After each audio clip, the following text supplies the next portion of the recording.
Hey, what is going on, Queen City Reefers? Welcome to another episode here with Queen City Reefs and more.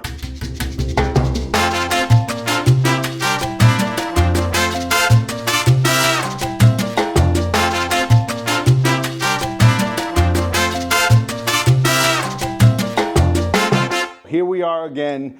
I showed you a little bit about this tank, and I wanted to dedicate this video to introducing you to the new tank that is going to be here in Queen City Reefs. It does not mean I'm adding another one on, because I already know that a lot of y'all have a lot to say when it comes of how many tanks I have. And with all good reason, I have a lot. One thing I did realize is the amount of tanks I can maintain, and I can maintain 6 or 7 tanks, but I wouldn't go more than that, because I've realized, and I had up to 10, and I realized that it just was too much. Because honestly, the biggest issue is having to test them all, having to make sure the parameters are right, the water changes, so on and so forth. That is really what is, you know, the hardest for me when it comes to separate systems. That being said, like I mentioned in the previous videos, and we'll talk about it here a little bit more, is this tank is actually replacing one of my other tanks. So it's not an add-on, it's a replacement. It is replacing the 40-gallon breeder that I have in the office. Let me tell you why. I'm gonna take you to the tank now so that I can just turn the camera around. You don't have to see my face the rest of this video, and I can show you the tank itself. This is the Aqueon 40-gallon breeder from Petco as it stands today. The stand is also from Petco. It actually goes with this tank itself. The sump I purchased separately, and this tank is actually drilled here on the side with a modular marine overflow system.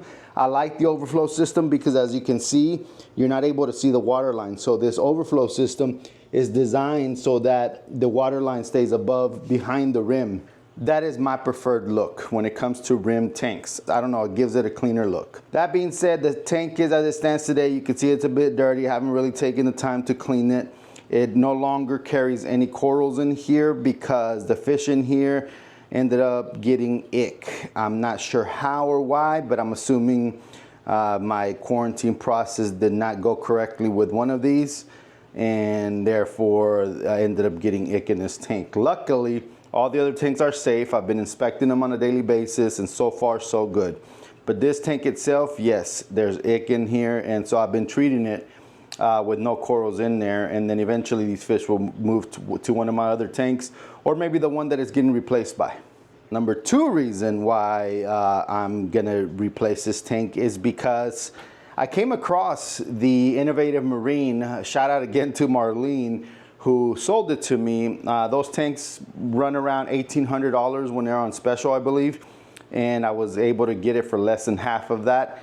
And so I figured, why not? Why not it be a tank that I get, especially because it's bigger and it's an all-in-one. And I'm going to talk about the benefits of an all-in-one, but also the opposite of, you know, why you would prefer a tank with a sump like this one here. So the other reason that I was mentioning, the second reason, is because I don't believe we actually tied the gasket correctly to this tank, because there's been a small leak that by the time it dries up, you can tell that it's not a big leak because it has enough time to dry up and turn into salt creep. So at one point I was deciding that I was gonna, you know, bring the water level down and fix that, but then I came across that tank and I said, you know what? Perfect time to just, in a way, upgrade right to that tank, and then, you know, maybe sell this one to someone who would be interested in starting a new tank. All right, so let's go back to the Innovative Marine so we can talk a little bit more about that tank itself. So here you have it. Excuse the glare because that's something I'm not going to be able to avoid when recording these videos. You'll be able to see my reflection as well, but I'll get here to the side. This tank here officially is the Innovative Marine SR Pro 280 all-in-one. It comes with the APS stand in black that is aluminum. It's a very lightweight stand for sure. Excuse for these speakers. I'm actually in the process of trying to sell these because they're just too much for the small living room that I have here. Anyway, so this is approximately an 80-gallon tank. It is about 48 inches long, about 23.6 inches wide, and 16.14 inches high. The SR stands for shallow reef, which I'm starting to actually appreciate these tanks that are not deep because it's easier to feed your corals, makes it more fun, and you're able to view from the top here with no issues at all. It is a low iron glass. The thickness of the glass is about 12 millimeters. You'll see here that an all-in-one means that the tank itself has a sump system in the back of the tank. So they divide the full width of this tank with a divider here to make it an all-in-one, where the water actually will go in through either of these two ends. It will pass through some filter media inside. In this case, it will hit the skimmer, and then here in the middle, it will return the water through these 4 nozzles here. It looks like she had these spin streams from Innovative Marine and some of the random flow generators from VCA. So I look forward to that. So pros and cons when it comes to all-in-ones. Let's talk about the pros first. Pros themselves is that you will now have space, abundant amount of space here in the bottom of the stand, and you're able to use it for equipment. Like I'm gonna put a 10-gallon auto top-off tank in there so that it's able to top it off and not have to have it on the side like in other tanks that I have. The beauty of this tank is that it actually opens from the sides too, but I'm not gonna be able to take advantage of that due to how the tank is and against the wall over there. You'll be able to use the bottom of this for anything you'd like. Normally when you have a sump, it constrains the space there, and you only have enough space for the sump itself unless you get a small one, and then some space on the side or something like that. Therefore, you have all your equipment back here, and in a lot of cases, people have been very successful with all-in-ones. I have been successful with all-in-ones, and I'm starting to appreciate them even more now. Now, the cons is that you're only able to use specific equipment for it, like this small skimmer, which who knows if it will be enough for this 80-gallon. They do make some that are a bit bigger and that would fit back here, but they will be bulkier, and I'm trying to avoid that. So I do plan on putting another skimmer right here that's just the same length so that I can get skim from both ends of the incoming water before it actually comes back out through these outlets. I'll be able to put a heater back here, and the good thing about these is that instead of socks, you're able to use these media deals that you can put, carbon or GFO and some filter at the top. So you have most of what you need with these. Now, with a sump, you of course would be able to put a bigger skimmer. You'd be able to put a more powerful return pump. You'd be able to put media reactors, so on and so forth. I mean, the possibilities of a sump are endless when it comes to gear that you can add on to it. But I'm not gonna see that too much as a con, because I honestly feel that the simpler the tank is, which I'll sound a little bit hypocrite because I have a lot of gear on some of my other tanks, but just from that experience alone, I'm starting to realize that the simpler you can keep it, the better. I do want to at some point add a controller here, because I do love the fact that I can monitor my parameters through a controller, and therefore be able to keep up with the tank for as much as my family and I travel. So definitely a plus, and maybe not that simple when it comes to adding a controller. Let's talk about what this tank holds for the future. I do plan on making this a LPS tank for sure, so it's going to be full of LPS. But the way that I'm thinking I want to do the Scape here is going to be a tall Scape coming to probably right here or so, and coming all the way down to where there's bare sand right here, because from the angle that we're going to be here on the couch, you'll be able to see the tank from right here. And so the fact that we're not going to have a viewing area from that end over there, I feel like it would be pretty cool to have some Scape that starts tall from up there, comes down and gets lower down here, and then leave some sand space for any of those corals that do best in the sand. As far as lighting goes, the 40-gallon breeder has 2 Radion XR15, so for now I will be using 2 or maybe even 3 of those to light up this tank. I have reached out to a few companies that make lights to see if maybe they want to sponsor this tank. If anybody's watching and wants to sponsor this tank for lighting, I would absolutely consider it. The ones I reached out to are ones that I've actually been following for some time, and if they don't, I might end up in the future buying their lights. It doesn't hurt to buy them. I really truly believe that there are definitely some good companies out there. For example, I am looking at the Quanta Pros. They are an on and off light, but you know, we used to do on and off for quite some time when it came to T5s, right? And when it came to the metal halides. So we've gotten spoiled with these features that these lights have, but the reality is that you don't need them. So I would consider those because I know they are really good lights, and the price point on those is something that I definitely could afford myself. My wife is being a little bit harder on me now when it comes to spending on, you know, on this hobby itself. So, you know, definitely got to make sure to keep her happy. The other thought of lights that I was thinking of is Reef Delight, I believe, is another bar that they're actually 12 inches, but you can connect them together to make up to an 8-foot light to use with the same power supply. And so it would be the same style of, you know, long lights that would be full coverage. One of the things that I am looking forward to is making sure that if I do buy a light, it's one of those that are full coverage. Now, my all-time favorite, not because I've tried it, but because I've seen it in other tanks, and a good buddy of mine, online buddy of mine, Reef Keeper, who has these lights, are the ATI Stratons.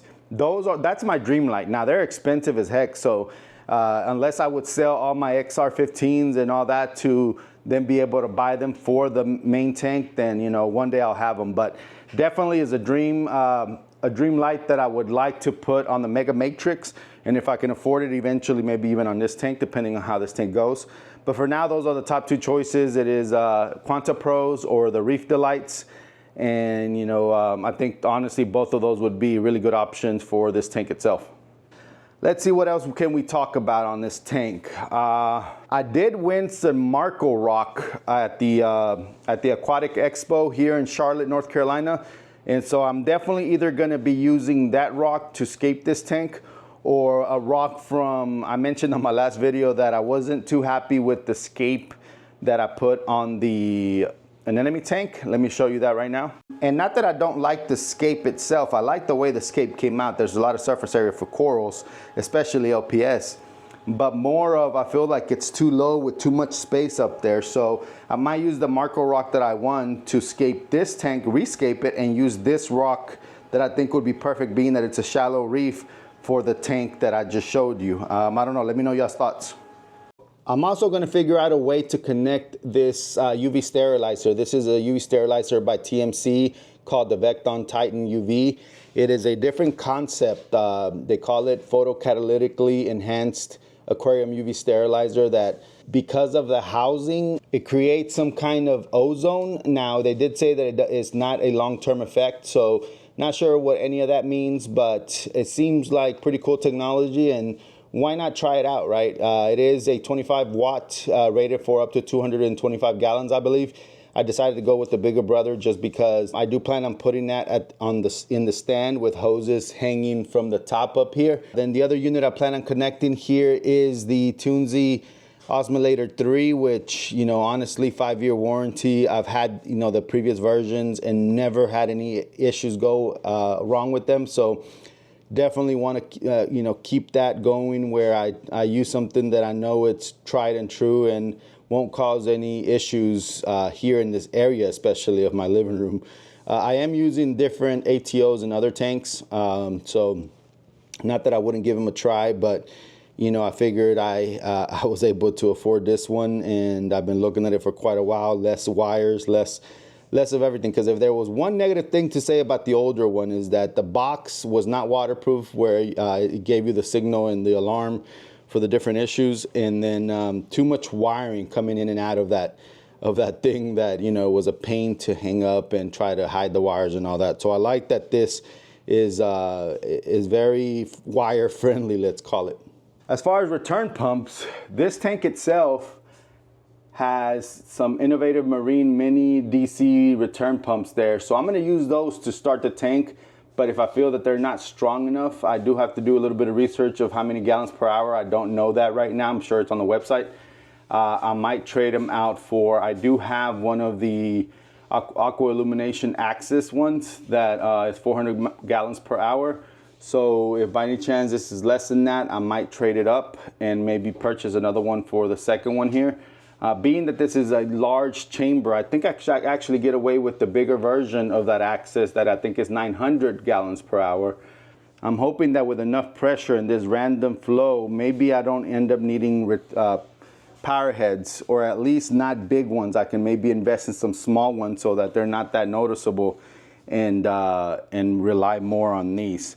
I don't know. Definitely a lot to think about. The first thing I'm actually going to do, really, like I said in the other video, is something different, is make sure that, you know, I connect this so that it's ready to go, connect this so it's ready to go, and do all the wire management before I actually start running this tank. Because knowing myself, I'll say that I'll come back to it after it's running, and I never really do. So I want to, you know, do it right the first time so it looks clean, at least here in this living room area that my wife allowed for me to put this tank in. So definitely got to make sure that I don't make it look messy. Heater wise, I believe I have some heaters. I do trust the heaters, like the Aqueon heaters. I've used them all the time, so I'm definitely not gonna go for anything fancy unless I already have it. I do have some heaters from BRS titanium ones, so I might just use one of those 300 watt ones so that, you know, I can just control the temperature in here. Don't think that I need anything else really. If I can avoid buying it, if I already have it, I will. But if it's too much power, I might have to buy it, because the last thing I need is the controller messing up and it, you know, frying all my coral in here. I don't know if I ended up covering it all. If I did it, I definitely apologize. If I missed anything, make sure to leave it in the comments below, and I'll definitely answer any questions that you might have.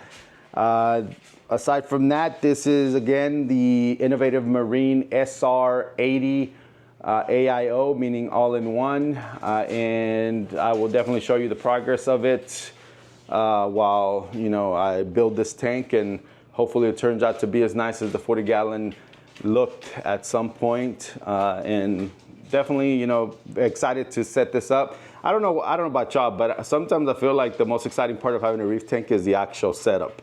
And then once it's coasting, then you start thinking of ideas. And that's how I ended up with so many tanks, is because I would set one up and then it's coasting, it's doing well, and now I'm like, okay, what do I do now? And so the challenge was to let me keep another one, let me add another one, let me add another one. But I realized that, you know, up to 6, it's really enough. So I believe right now I have the, you know, those that have asked how many tanks I have in this house. I have quite a few, but that I take care of myself is the Mega Matrix, which is 1. It is the mangrove tank, which is 2. It is the quarantine tank for the fish, which is 3. And then in the office, there's the 40-gallon breeder, which is 4, the frag tank, which is 5, and the anemone tank, which is 6.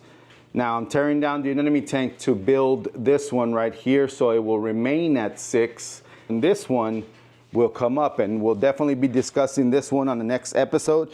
This is another Innovative Marine drop-down tank that has that cool look of, you know, one side being higher than the other.